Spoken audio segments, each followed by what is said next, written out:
দেখো আমার হেদু করছে এখানে দুষ্টুমি, আর আমি ওকে এখান থেকে নেওয়ার জন্য বললাম চলো দু চলো চলো চলো চলো ছাদে যাবো, চলো চলো বাবা চলো। আর ও সাথে সাথে দেখো রেডি হয়ে দাঁড়িয়ে গেছে। আর আমি ওকে বললাম চলো তোমাকে পরিষ্কার করে দিয়ে আসো, ভালো করে আঁচড়ে নিয়ে ছাদে নিয়ে যাই। ও কিন্তু চিরুনিটা পেলে খুবই দুষ্টু করে, আর গায়ে আঁচড়াতেই দেয় না। তাও আমি জোর করে ওকে পরিষ্কার করে দিই। আর ও কিন্তু এই চিরুনিটা নিয়ে খুব খেলা করে, কিন্তু কখনো চিরুনিটা নষ্ট করে না। তো আমার পাপা কিন্তু এমনি ভালো কথা শোনে।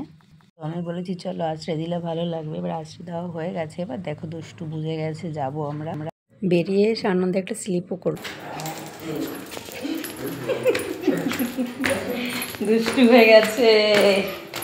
চলো চলো চলো চলো চলো পাপা, চলো পাপা, আসো আসো আসো, চলো আসো, চলো চলো চলো, পড়ে যাবি পড়ে যাবি। একাই দৌড়ে উঠে যায় এখন ছাদের কথা শুনলে, কিন্তু এখানে কাকিমাদের দরজাটা খোলা ছিল আর ও এটাই এসে দাঁড়িয়ে গেছিলো। সেই জন্য আমি আবার ওকে একটু ধরে নিলাম, ধরে নিয়ে আবার দেখিয়ে দিলাম, দেখো আবার দৌড় শুরু করেছে। এত দুষ্টু হয়েছে আর এখনই সবই বুঝতে শিখেছে। দেখো একা চলেই গেল ছাদে ঠিক আমার আগে। ওই দেখো উঠে গেছে আমার আগে, উপরে উঠে দাঁড়িয়ে গেছে, আবার রিটার্ন আসছে। ও জেনে গেছে যে ছাদে আসবে মা। চলো চলো চলো চলো, আর চলো আর চলো বাবা, আর চলো। ছাদে একদিন নিয়ে এসেছি, দুদিন নিয়ে এসেছি, শিখে গেছে কিন্তু পুরোটা ছাদে আসাম ও জানে। আর এমন হয়েছে মাঝে মধ্যে দরজা খোলা পেলে নিচে নিচে দৌড়, ছাদে চোর চুরি করে ছাদে দৌড় মারবে জানো। কি খুশি দেখো তো ছাদে এসে, কি খুশি দেখো তো। সুসু করে দাও বাবা, সুসু করে নাও। দুষ্টু ওইদিকে আয়, হ্যাঁ এদিকে আয়, এদিকে আয় হেদু।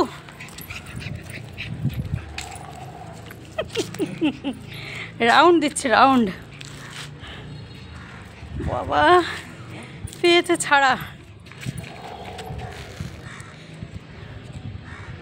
ও কিন্তু আনন্দে বুঝতে পারছে না কি করবে, কারণ এখন এত দুষ্ট হয়েছে, ছাড়া পেলেই আসার জন্য ব্যস্ত। আর যেই আসতে পেরেছে আর সকালবেলার এই টাইমটাতে একটু হালকা রোদের সময় খুবই ভালো লাগে। আর ও আসলে খুব খুশি হয়, পুরো খোলা একদম মাঠের মতো পায়ে, জায়গাটা খুবই আনন্দ করে। তবে কিন্তু কথাও শোনে, আর ও পাগলের মতো দৌড়াচ্ছে এদিক ওদিক করে, মানে দেখো মনের মতো করে ইচ্ছে মতো করে খেলছে, দৌড়াচ্ছে।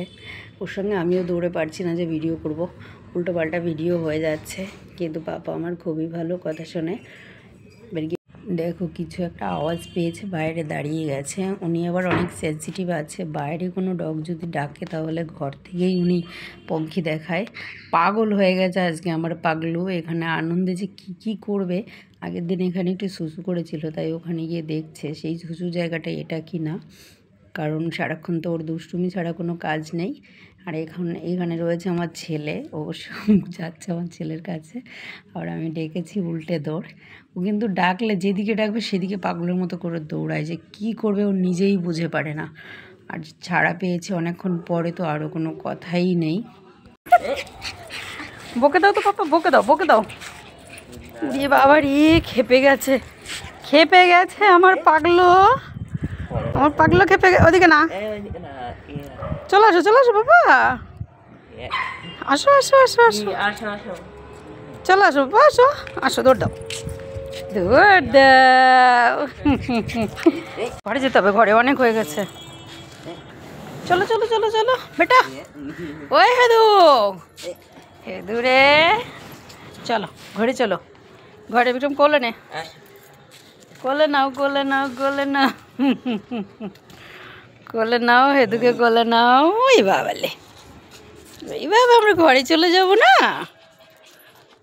আমার ছাদে আসে রোজ রোজ শোনা। তো বন্ধুরা আমরা চলে যাচ্ছি ঘরে এখন। আর আমার হেদু ঘরের কথা শুনলে কোলে উঠে যায়, আগে থেকে চলে এসেছি আমরা ঘরের দরজায়। দেখুন, আর এসেই আমার হেদু দেখুন একটু জল খেয়ে ঢ্যাপাত করে শুয়ে পড়েছে, মনে হচ্ছে কতদিন ধরে ঘুমোচ্ছে।